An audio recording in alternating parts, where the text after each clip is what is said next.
Assalamualaikum warahmatullahi wabarakatuh. Waalaikumsalam warahmatullahi wabarakatuh. Di sini saya memperkenalkan diri dulu terlebih dahulu. Nama saya Prada Riki Paujar di podcast Gagal Hitam. Di sini kita sudah bersama Bati Markas. Mohon izin Bati, izin memperkenalkan diri. Oke, terima kasih pembawa acara. Perkenalkan saya Serma Saiful Anwar, jabatan kami sehari-hari sebagai Batih Markas Yon Arhanut 10. Nah, kami di sini dapat undangan dari pembawa acara untuk mengisi podcast daripada Yon Arhanut 10 terkait dengan materi urban farming yang saat ini lagi gencar-gencarnya di tingkat angkatan darat, bahkan di Kodam Jaya khususnya di Yon 10 ini kita giatkan masalah urban farming untuk kali ini. Di sini kami ada beberapa pertanyaan, ada yang perlu kami tanyakan mengenai seputar urban farming. Ada beberapa poin, 13 poin yang dimana kita sebagai terwujudnya kedaulatan pangan dari urban farming yang telah kita jalani.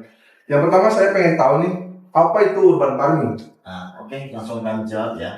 Sebenarnya urban farming itu kita lebih mengacu di awal kita bahasa pertanian kita ini kan lebih cenderung ke kampung ya. Nah, kalau kita ngomong pertanian kan lebih ke kampung, kita dengan di sawah. Nah, dengan adanya urban farming ini, jadi urban farming ini dengan media atau mungkin tempat kita di perkotaan, jadi kita masih bisa untuk melaksanakan pertanian atau budidaya. Nah, lebih ininya urban farming itu adalah gimana cara kita budidaya, habis itu kita pemrosesan. Setelah kita ada prosesnya, ada hasil proses itulah ada hasilnya baru kita distribusikan. Nah, tapi tempatnya kita di area perkotaan.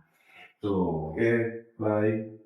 Lebih ke pemanfaatan lahan mungkin ya. Oke, jadi kalau bahasanya pemanfaatan lahan itu kan sebenarnya banyak. Urban farming itu kita ada dari ke perikanan, dari kita menanami, dari untuk budidaya hortikultura. Jadi kita semua yang bermanfaat bagi pertanian, perikanan, tapi sifatnya perikanan air tawar ya, yang mungkin dari kolam atau dari dari kubangan, itu bisa lah bermanfaat, tapi dengan area di perkotaan yang sempit. Iya. Nah, di sini kami ingin menanyakan, kenapa sih diadakannya urban farming di Batalion Arhanut 10 khususnya? Oke, jadi kalau di Arhanut 10 khususnya kita diadakan urban farming, jadi awal kita sebagai tentara ini ya, kita mendapatkan perintah dari pimpinan kita, khususnya dari Kasat sampai ke Panglima Kodam Jaya, memerintahkan kepada satuan jajaran khususnya di Kodam Jaya ini untuk memanfaatkan urban farming. Nah, jadi urban farming ini tergantung nanti dari kreasi dari dasar masing-masing. Kalau kita punya lahan yang sempit atau mungkin kurang luas, boleh kita pakai kreativitas, kita pakai media yang ada.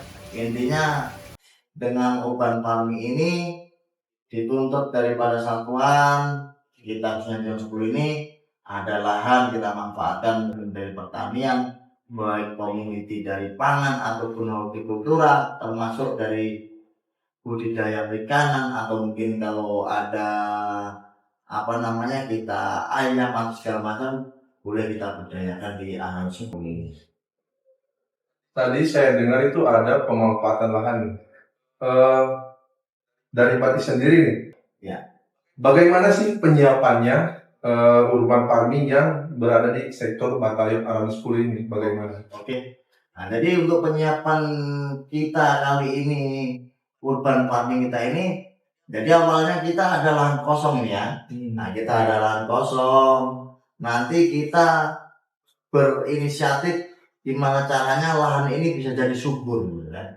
Yang pasti dari kita lahan gandus atau lahan tandus, kita kita mulai olah pasti kita dengan butuh tenaga yang ekstra.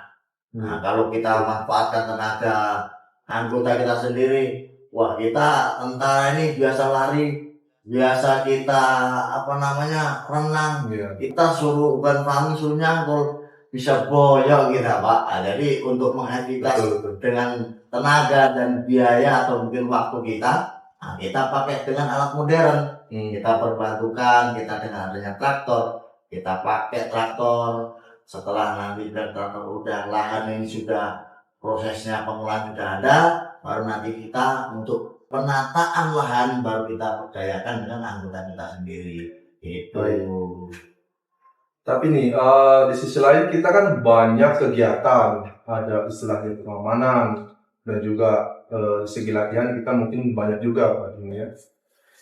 Tapi di sini saya mau bertanya, berapa lama sih prosesnya pembuatan urban farming itu di Batalion Arang 10 ini? Kalau proses urban farming itu tergantung daripada kita memanage waktu kita ya. Jadi kalau dengan adanya semakin luas lahan yang kita olah, pastinya kan membutuhkan waktu yang cukup lumayan lama. Nah, jadi kebetulan di lahan urban farming Arang 10 ini kita kurang lebih ada sekitar 1.000 atau mungkin 10.000 meter persegi itu. Nah, jadi kita mungkin butuh waktu paling efektif itu kemarin kita penyiapan sampai kita siap tanam, kita butuh waktu 2 minggu. 2 minggu, jadi kita olah menggunakan traktor dengan bantuan alat modern. Setelah mungkin alat ini sudah masuk atau sudah selesai, baru nanti kita manual untuk penataan daripada lahan itu kita menggunakan dengan tenaga anggota, kita pakai kita sendiri yang membudidayakan ini. Yang pasti semua urban farming dari Arang 10 ini kita berdayakan dengan anggota kita sendiri. Boleh lah kalau mungkin kita sekedar karena kita orang awam kan, kita ilmu tuh boleh kita dari mana saja, kita boleh kita sounding atau kita terima ilmu baik dari media sosial atau mungkin ke suku dinas, boleh. Tapi kalau untuk tenaga atau mungkin pekerja yang bidang selama ini, kita murni semuanya dari anggota kita sendiri. Nah, di sini nih, tidak cuma lahan yang kita siapkan kan, ada tahap apa saja yang harus disiapkan dalam pengerjaan urban farming yang sekarang kita jalani. Nah, jadi kalau kita urban farming kita di 10 ini kan kita lebih fokusnya ke ini ya, ke hortikultura. Jadi kita untuk tanaman hortikultura kita sementara ini kita baru pakai 2 jenis tanaman, yaitu tanaman bawang merah yang sekarang kita sudah jadi dan sudah berjalan, sama tanaman cabai. Nah, selain daripada 2 tanaman ini, kita juga ada budidaya ikan. Nah, jadi kita budidaya ikan ini, kita terpal, kita kasih atap, kita kasih bibit, kita budidayakan itu di area Arang 10 ini, khususnya berdampingan dengan dengan hortikultura ini, biar kita saling pantau, bisa enak pengawasannya. Harapannya ya nanti semua apa yang kita kerjakan ini berhasil dan sukses.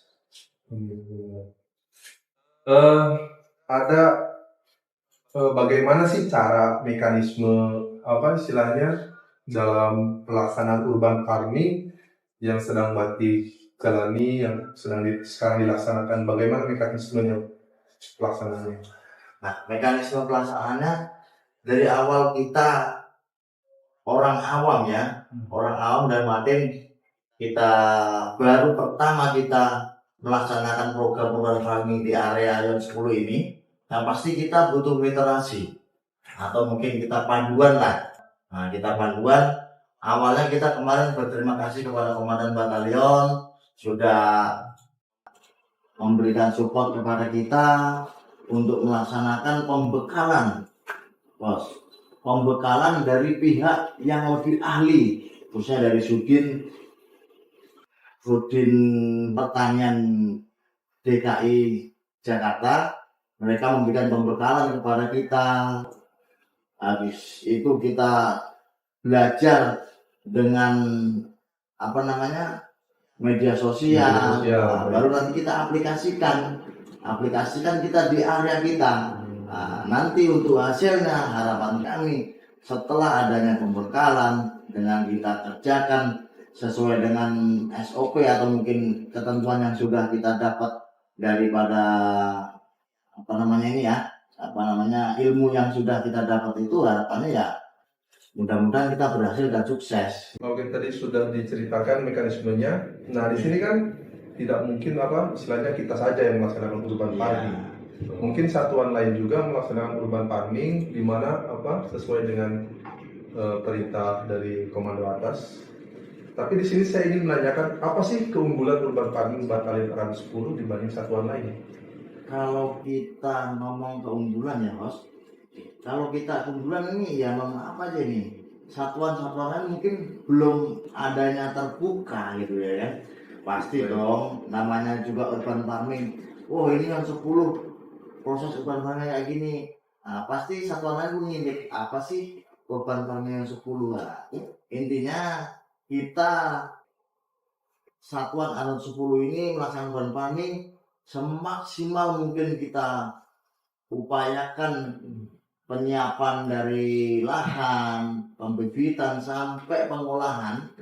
Nanti harapannya begitu kita hasil panen yang sukses, harapannya kita ya lebih bagus daripada satunya. Ini kan harapan kita semua. Nah, tapi kalau untuk kenyataannya, satuan lain nih urban farming apa, kan kita kan nggak tahu juga, Bos.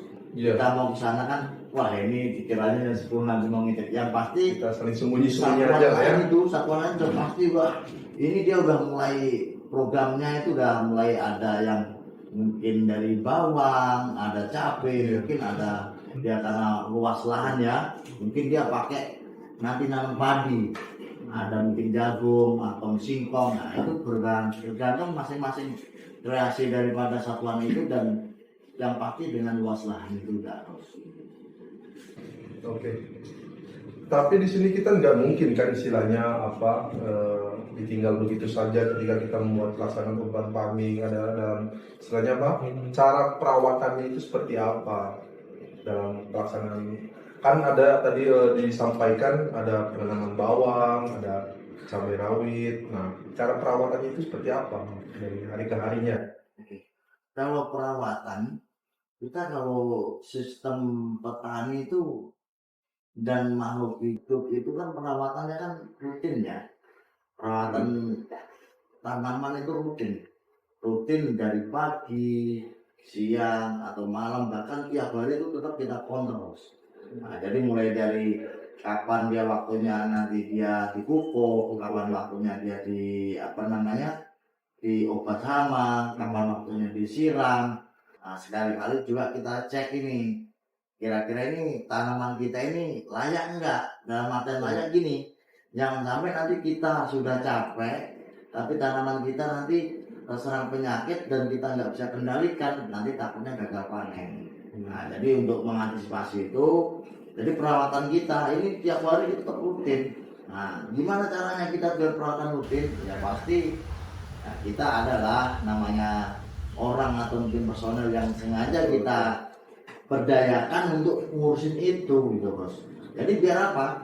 Biar tanaman ini ibarat kita aja lah. Tubuh kita nggak kena minum 1 hari pasti kita lemas. Nah, sama halnya kita urban farming ini ya, kita tiap hari kita pantau, kita kasih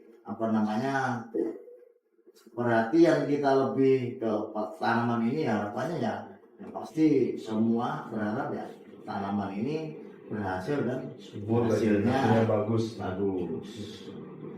Nah, dari beberapa tahapan yang telah dilaksanakan, mungkin di sisi lain apakah ada kendala dalam pelaksanaan pembuatan urban farming selama istilahnya yang sedang kita jalani hari ini? Apakah ada kendala atau masalah?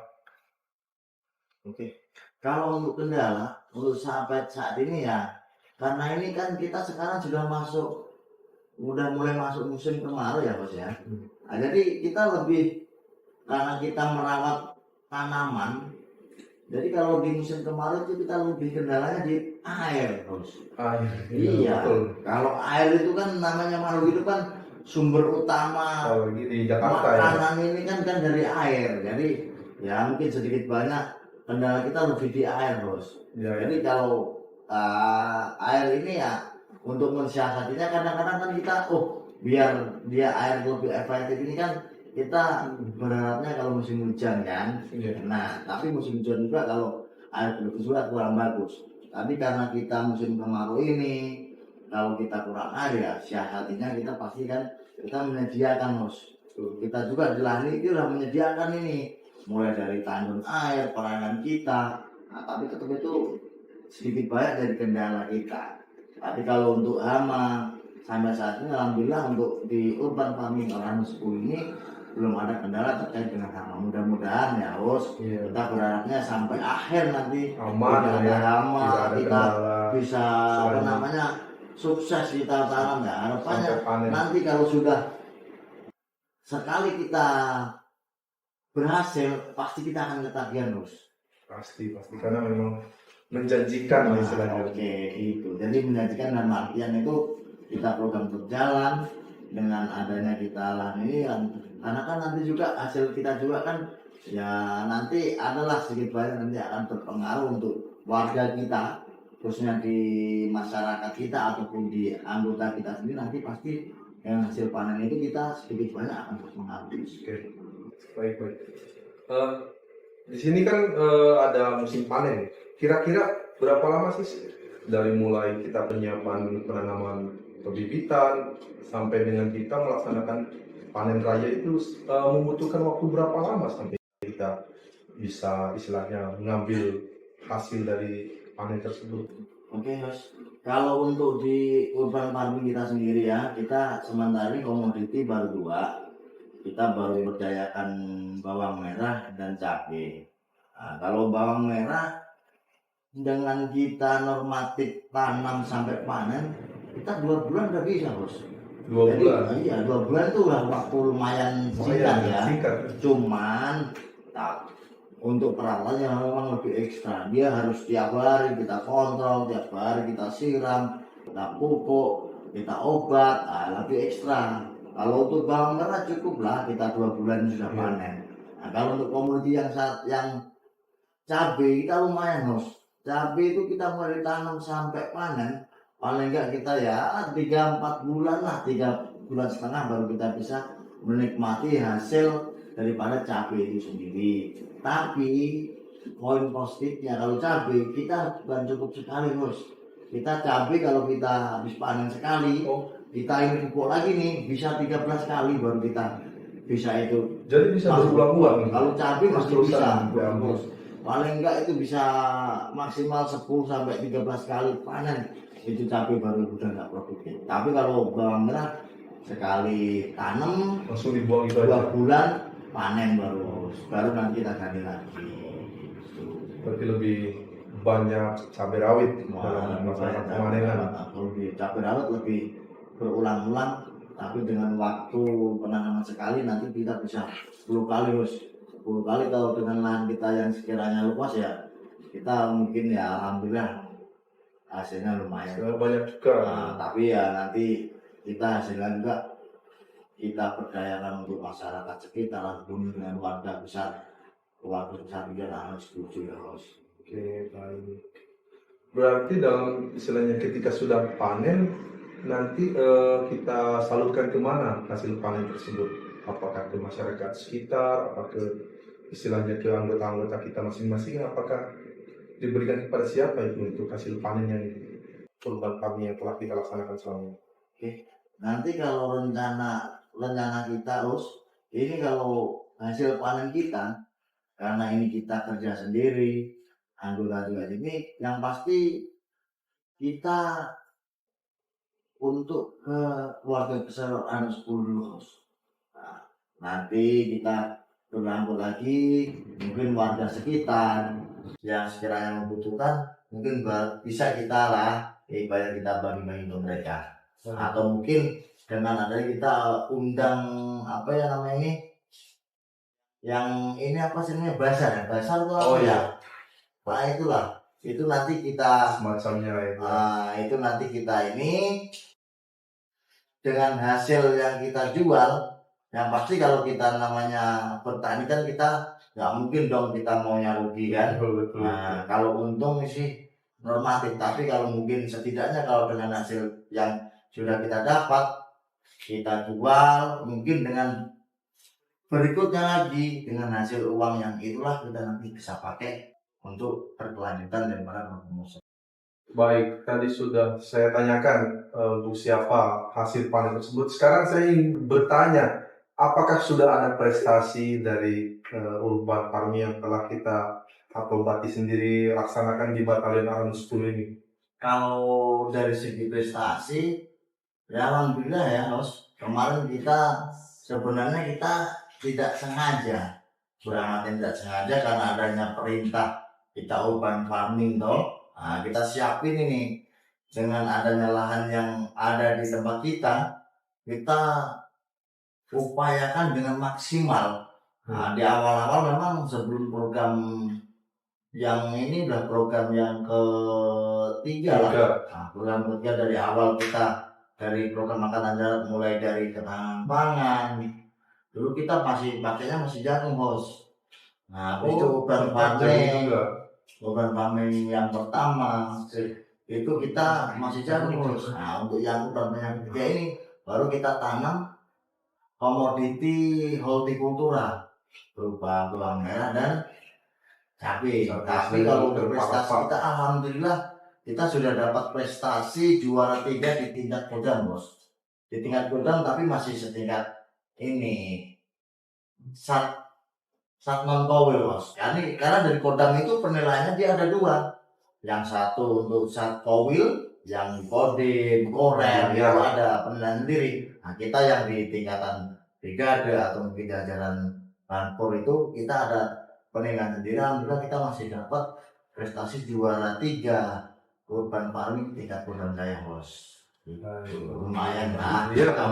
Memotivasi kita semua khususnya di jajaran juga untuk berlomba-lomba kita supaya lebih meningkatkan lagi apa namanya program ketahanan pangan kita atau mungkin urban farming kita supaya pemanfaatan lahan tidur yang di satuan-satuan ini dia ada hasilnya. Nah, dengan hasil yang mungkin kita bisa perdayakan untuk kita gunakan untuk warga sekitar, mungkin yang masyarakat membutuhkan dan khususnya keluarga besar dan anak 10 lingkungan seperti ini. Ya. Oke, ada nggak sih harapan ke depannya untuk pelaksanaan urban farming supaya istilahnya lebih baik? Ada harapan nggak untuk ke depannya Pak? Kalau harapan kami selaku mungkin orang yang bekerja di lapangan ya, harapan kami ya kita cukup berterima kasih kepada komandan kita sudah mensupport baik dari sarana, prasarana, bahkan Bos kita itu bibit dan termasuk pasaran kita didukung semaksimal mungkin. Komandan kita mendukung kita orang yang bekerja di lapangan supaya kita hasilnya harapannya maksimal dan lebih melimpah untuk kesejahteraan warga besar Anus 10 dan masyarakat sekitar Bos. Ya kalau mungkin hasil berlebih nanti kita ibaratnya kita di UMKM kita kerjasama mungkin ada yang kita jual dengan hasil ya harapannya itu bisa untuk hasil panen kita nanti kan bisa kita berdayakan lagi untuk berikutnya lebih harapannya lebih bagus lagi. Nah, kalau misalkan hasilnya panen bagus ini kita jual, kita kerjasama dengan UMKM yang sekitar kita mungkin ada hasilnya ya hasilnya itu nanti kita buat pakai untuk ke depan supaya program ini terus dan sampai mungkin harapannya kalau sampai lahan kita nggak ada Bos baru mungkin kita harus selesai untuk program urban farming ini Bos. istilahnya, ada nggak sih nih buat rekan-rekan di luar kita nih untuk memberikan kesan dan pesan, boleh disampaikan kepada rekan-rekan kita semua yang ada di luar, ada kesan dan pesan. Untuk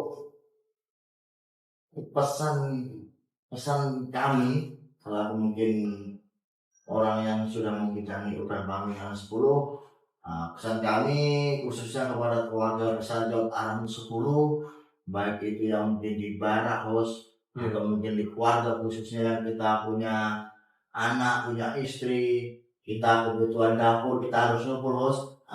Kita nggak ada salahnya host. Jadi kita di rumah-rumah atau di barak itu kita tanam bos. Jadi mau kemudian kita punya cabai ya kita tanam cabai, kita budaya bisa nanam di lahan kita bawang merah, kita tanam bawang merah. Pesannya harapannya itu bisa nanti bermanfaat untuk diri sendiri, untuk keluarga. Itu hal yang terkecil bos. Untuk yang hal terbesarnya, pesan saya jangan putus asa, jangan patah semangat. Kita bekerja ikhlas, kita berbuat yang terbaik, tenaga dan pikiran kita curahkan supaya hasil panen kita melimpah. Harapannya hasil yang kita gunakan ini nanti bermanfaat bagi keluarga besar 10, masyarakat sekitar, dan juga orang-orang yang membutuhkan. Pasti namanya kita juga TNI kan kita punya sektor teritorial bos. Dengan teritorial kita ini kita kasih bantuan ini, alhamdulillah mungkin pasti dia akan lebih support, dia akan lebih lebih lagi kepada kita bos. Pesan saya mudah-mudahan apa yang sudah kita kerjakan ini kita alhamdulillah dengan program yang sudah ada dari pimpinan pusat atau mungkin dari Angkatan Darat, dari Kodam Jaya, dan dari Komandan Angkatan Darat sendiri kita. Jadi saya sangat berterima kasih dengan support beliau-beliau ini. Program ini berjalan dengan bagus. Harapan kami semua untuk hasil yang kita dapat melimpah, sukses, dan bermanfaat bagi semuanya. Oke, baik, alhamdulillah.